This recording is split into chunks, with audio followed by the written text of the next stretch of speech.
I'm not really sure. It just seems to fit the bill in a lot of ways. You know, it's pertinent to England. It's kind of historical and it's magisterial and uplifting, stirring. You know, so it's a good song for any kind of English event, I suppose. How big a deal was it for you to actually be the official Euro 2000 song? Was that quite an easy thing to swing? Well, yeah, we went to see the FA and said, look, we're going to do this. Are you on board? I mean, if you're doing something that's a kind of historical hymn like this, there's no point in kind of being unofficial, I think, because it doesn't really work as a pop record either. It's being as it's a hymn and not a pop record. I think the FA have been really good. Why a gay male choir? It was just they're just good. They're really, really good choir. What a weird collection of people. Are these kind of like your friends that you hang out with normally? I guess they are, yeah. I mean, bands are just allegiances, I suppose, aren't they?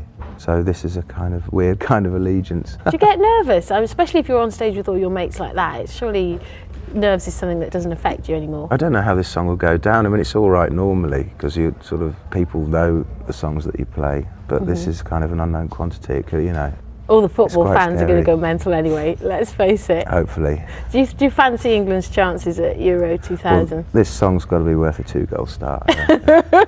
I heard Keith was giving advice that all the fans have got to wear thongs.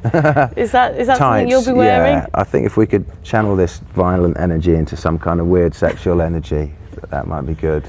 I'm going to be wearing my tights, definitely. My girlfriend's knickers.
I've been listening to a lot of orchestras recently, since we did this actually. I've never really worked with an orchestra before.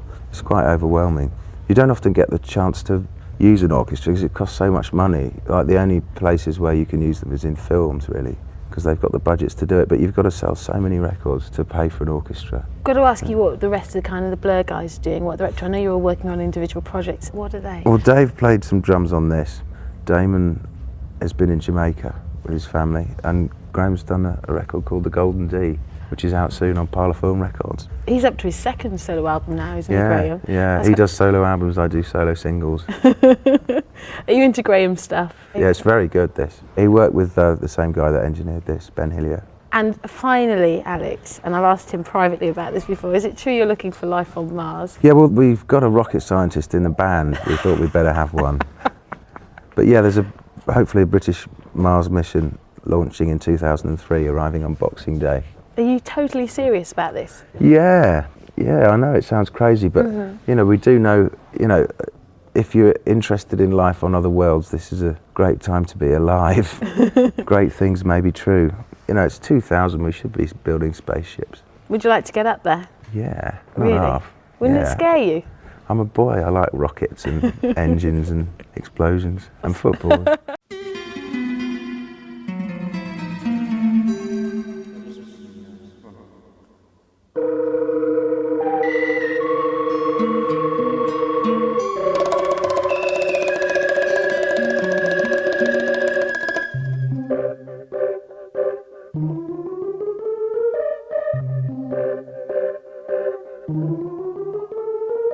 I spy in the night sky, don't I?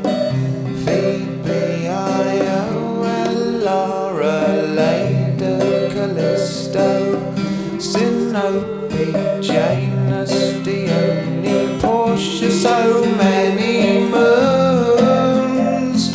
Quiet in the sky at night, hot in the Milky Way.